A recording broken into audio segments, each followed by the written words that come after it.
Hallelujah, hallelujah,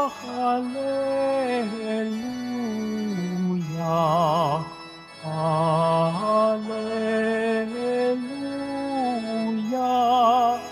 hallelujah.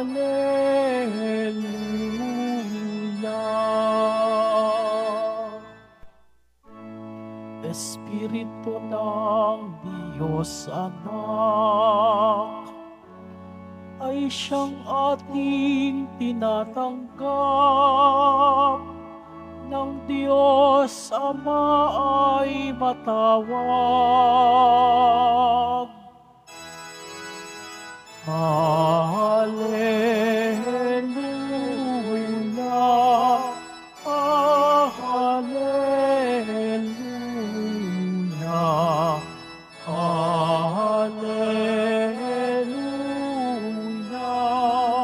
hallelujah.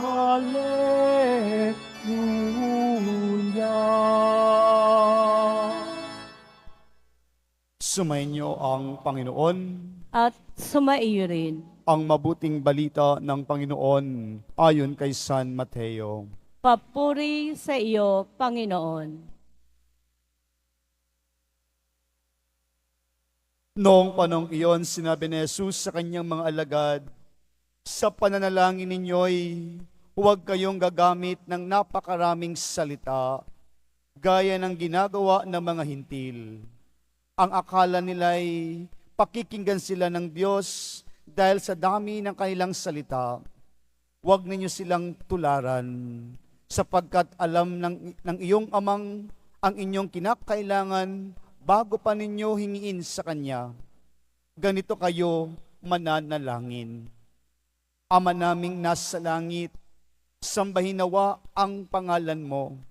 Ikaw nawa ang maghari sa amin. Sundin nawa ang iyong kalooban dito sa lupa tulad ng sa langit.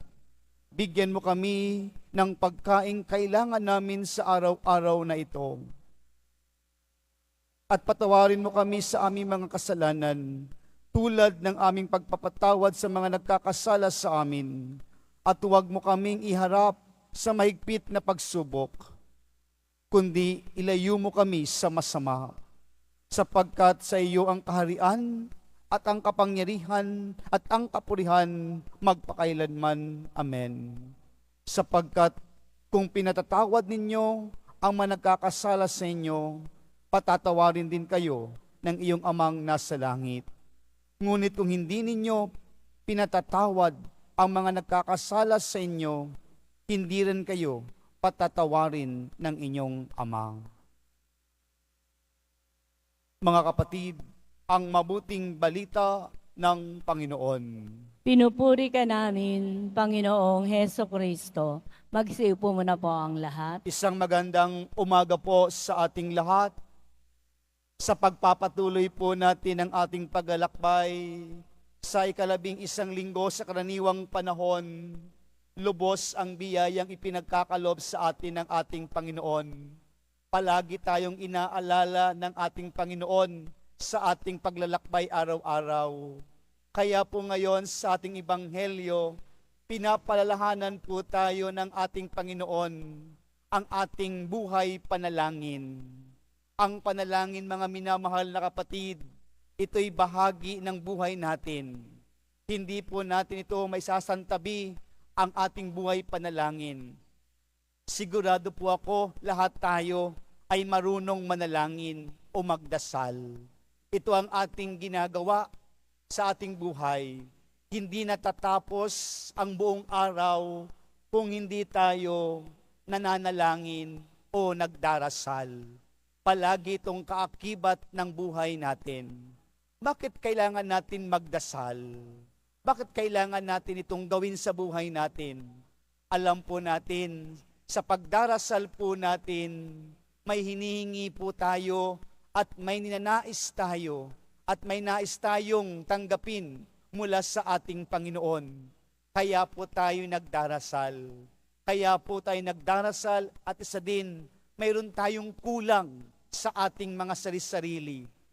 May kulang tayo, kaya tayo nananalangin sa Panginoon at tumatawag tayo sa Kanya. Siguro mga minamahal na kapatid, iba-iba man ang ating pamamaraan ng ating pagdarasal, pero isa lang ang ating layunin. Sa ating pagdarasal, nais natin lahat tayo ay mapabuti. Sa pagdarasal, nais natin mapalapit tayo sa ating Pong Hesus Nazareno. At sa ating pagdarasal, nais po natin magkaroon ng buhay na banal. Pero ngayon sa ating Ebanghelyo, tila bagay naobserbahan ng ating Panginoong Hesus ang mga tao o kanyang mga alagad na para bang napakaraming binabanggit at sinasabi tuwing sila'y nagdarasal. Kaya po anong sabi ni Jesus? Kung kayo'y mananalangin, huwag kayong gagamit ng napakaraming salita gaya ng ginagawa ng mga hintil. Alam po natin ang mga hintil o mga Pariseyo sa kanilang buhay pananampalataya at panalangin, marami silang sinasabi. Dahil alalahanin po natin kahapon, ang pamamaraan ng kailang panalangin, kailangan nakikita ng marami at pinupuri ng marami. Pero nais ng Diyos sa atin, kailangan tayo ay may personal na panalangin o pagdarasal sa Kanya. Kaya sabi ni Jesus sa atin ngayon, huwag tayong gagamit ng napakaraming salita sa ating pagdarasal o pananalangin o pagtawag sa Kanya. Tinuruan niya ang Kanyang mga alagad kung paano manalangin. Ganito kayo manalangin, yung Ama namin. Sigurado rin po ako mga minamahal na kapatid, nawa sa buhay natin, sa ulo po natin ang Ama namin. Ito ang modelo ng panalangin. Sa lahat ng panalangin na ibinigay sa atin at itinuro sa atin ng ating Panginoon. Sana po alam po natin at sa ulo natin ito araw-araw at binibigkas natin ito. Dahil itong panalangin ito ay tumutukoy sa ating ugnayan, sa ating relasyon, sa ating Amang nasa langit. Mga kapatid, sa panalangin mayroon tayo, ito po ay ugnayan natin. Ito ay ating ugnayan sa ating Ama na kung saan nagpapahiwatig sa atin na tayo ay may relasyon na lubos sa Kanya. Kaya po tinuturuan tayo ng ating Panginoong Hesus, tumawag tayo sa ating Ama. Ama naming nasa langit, sambahin nawa ang ngalan mo, ikaw nawa ang maghari sa amin. Ang pagkilala sa ating Amang nasa langit. Alam po nating makapangyarihan ang Diyos, makapangyarihan ang ating Panginoon. Ito'y ating kinikilala sa ating buhay. Alam po natin ang buhay natin ay nasasaklaw sa kapangyarihan ng ating Panginoon. Kaya po, ang ating dalangin ay mapasa sa atin ang Kanyang kaharian, ang Kanyang paghahari dito sa lupa para nang sa langit. Maranasan po natin ang Kanyang kaharian. Maranasan natin ang Kanyang paghahari araw-araw na kung saan ang paghaharing ito ay nagtataglay ng kabutihan para sa lahat. Kabutihan para sa ating mga sarili-sarili. Ito ang paghahari ng Diyos na nais nating maranasan, kaya po tayo nagdarasal. At gayon din sa mga sumunod na mga salita o pangungusap sa ating Ama naming panalangin, nandoon yung paghingi natin ng ating mga pangangailangan. Hindi tayo mabubuhay kung wala ang kapangyarihan at biyaya ng Diyos na bigay sa atin araw-araw. Mga kapatid, hindi tayo mabubuhay na lubusan kung hindi tayo bibigyan ng biyaya ng Diyos dahil namumulang lahat sa Kanya. Kaya po, humihingi tayo ng ating kakanin sa araw-araw. Binibigyan tayo ng lakas upang magpatuloy. At gayon din, hinihingi po natin ng tawad ang ating mga pagkakamali. May mga pagkakamali tayong ginagawa, kaya po tayo nagdumudulog sa Kanya, nananalangin sa Kanya upang tayo patawarin. Hindi tayo kilalanin sa ating pagkakasala. Humihingi tayo ng pagpapatawad. At gayon din, kung tayo nakakaranas ng pagpapatawad mula sa ating Ama, sa ating Pong Hesus Nazareno, ibahagi din po natin At yun ang tunay na pagpapatawad o tayo ay humihingi ng tawad sa ating Panginoon. At huli, ng mga minamahal na kapatid, iadya tayo sa tukso, sa lahat ng masama. Kaya po tayo nananalangin na tayo gabayan ng ating Panginoon upang hindi tayo mahulog sa tukso. Kaya po ang ating panalangin, ito ay ating baon araw-araw. Ito ay ating bitbit araw-araw sa buhay natin upang hindi tayo maudyok o mahulog sa kasamaan o sa mga tuksong umaali-aligid sa ating buhay. Dahil po mga minamahal na kapatid, ang panalangin, ito po'y sangkap ng ating matagumpay na buhay. Walang matagumpay na buhay kung hindi marunong manalangin. Ano man ito, sa material na bagay o spiritual na bagay, ang pananalangin natin ay sangkap na tunay upang tayo'y magtagumpay sa buhay.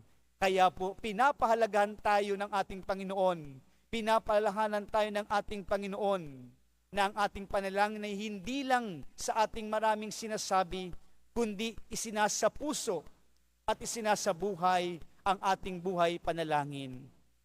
Sabi po sa atin ni Santa Teresa ng Lisieux, na po ang panalangin ay pagtataas ng ating isipan at ang ating damdamin sa ating Panginoon at paghingi ng mabuting bagay. Itinataas ang ating isipan, ang ating damdamin sa Panginoon o ang paghingi natin ng mabuting bagay sa Kanya. Mga kapatid, kung napakinggan po natin ng maigi ang ating ebanghelyo sa unang bahagi, alam ng Diyos kung ano ang ating mga pangangailangan. Alam ng Diyos kung ano ang nais natin, pero ibinibigay ng Diyos ito upang hindi tayo masira, hindi tayo mawala sa Kanya. Kung tayo nananalangin, tinutupad at ibinibigay ng Diyos, salamat sa Diyos. Ibig sabihin, nagtugma ang kaisipan o ang Kanyang plano para sa atin ng ating Panginoon. Ngunit kung tayo nagdarasal na hindi tayo pinagbibigyan ng ating Panginoon, ibig sabihin nun, ito'y isang pamamaraan na ikasira ng ating buhay. Kaya po ang ating panalangin, ito po ay pagtugon o ito ang pagsang-ayon sa kalooban ng Diyos. Nawa na po sa ating panalangin, ang loob mo nawa, Panginoon, ang mamutawi sa aking buhay. Ang iyong kalooban nawa, Panginoon, ang mapangyari sa aking buhay pang araw-araw. Nawa, mga minamahal na kapatid, sa pagpapatuloy ng ating buhay araw-araw, ang buhay panalangin na ibinibigay sa atin ng Diyos at ito'y biyaya upang tayo'y mapalapit at magkaroon ng palagiang o panatiling ugnayan sa Kanya.